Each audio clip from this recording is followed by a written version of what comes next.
Hi all. Everything in my videos is pulled from the public domain and I am using them under the Fair Use, Fair Dealings guidelines. Everything I say is my own opinion. You should probably look into this information for yourself, but I'm pretty sure I'm right. I needed to do a short follow-up video to the video I did earlier about Meghan Markle's lawsuit against the Daily Mail because some more information now has come to light.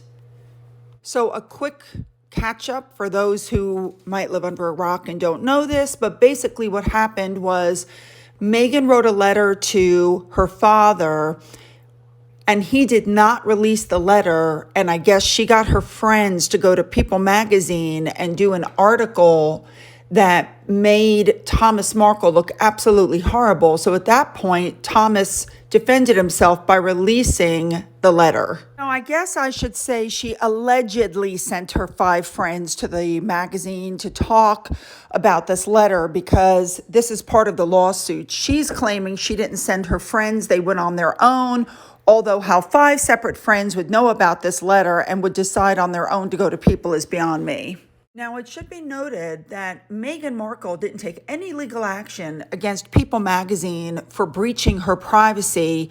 So you really have to assume that she sanctioned her friends who came forward to discuss the letter, that it was perfectly okay with her to do that. The publication of this article totally breached Thomas Markle's privacy, and People magazine did not fact check anything before they printed it. And of course, Meghan released the contents of the letter to other parties without his consent. Now, he could have taken action in the form of requesting People magazine print a retraction. He could have contacted Meghan directly, but since he's been blocked from contacting her, that really wasn't an option. He could have sued People magazine, or he took the option that was left open to him, which was to defend himself and tell his side of the story. Now, we all know the basis of this lawsuit was that she wrote that letter, it was copyrighted, they had no right to print it, and that the Mail breached her confidentiality or whatever, because they printed something that she had copyrighted.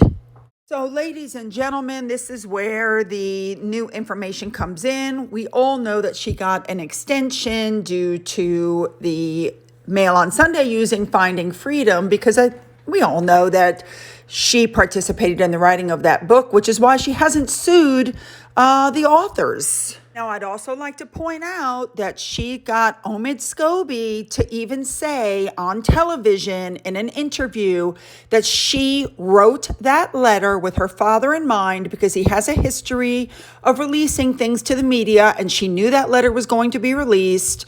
And so it was totally written with the public in mind. And just in case you forgot about that, here is the snippet.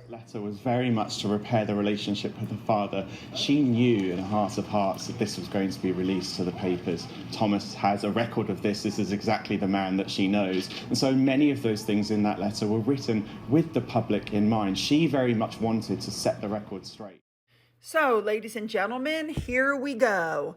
The newspaper's lawyers have now revealed that Meghan lied. They have informed the court that the private and confidential letter was not written by Meghan, but palace officials, and Kensington Palace officials have confirmed it. That's right, ladies and gentlemen. The High Court has now learned that Jason Knopf, who was communications secretary to the Cambridges and the Sussexes, I can never say their name, contributed to the writing of the letter. And yesterday, the paper's lawyers told the judge that the letter was not her own, quote, intellectual creation. So since it's been proven that she lied yet again, she amended her original court claim and has now reworded a sentence which said that she, quote, wrote a private and confidential letter to her father. It now says she created it using her own intellectual creativity. So basically, the lawyers are claiming that this letter was part of a media strategy to improve or enhance her image, which it absolutely was. Her entire lawsuit is based on the fact that she wrote this letter and that she was the only person who contributed to this letter. And now it's come out that she's not. I just don't see how this is going to end well for her.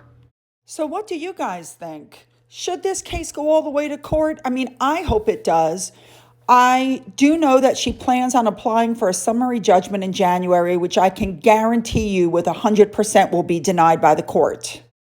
I don't think the Mail on Sunday is going to settle either. I think they want this to go all the way, and I hope it does. And if it comes out that Megan did send her friends to People magazine, if it's shown in phone calls, WhatsApp messages, and text messages that she colluded with everybody to make herself try to look better in the public eye, oh my goodness, is she toast. As always, I appreciate your comments below and have a fabulous day.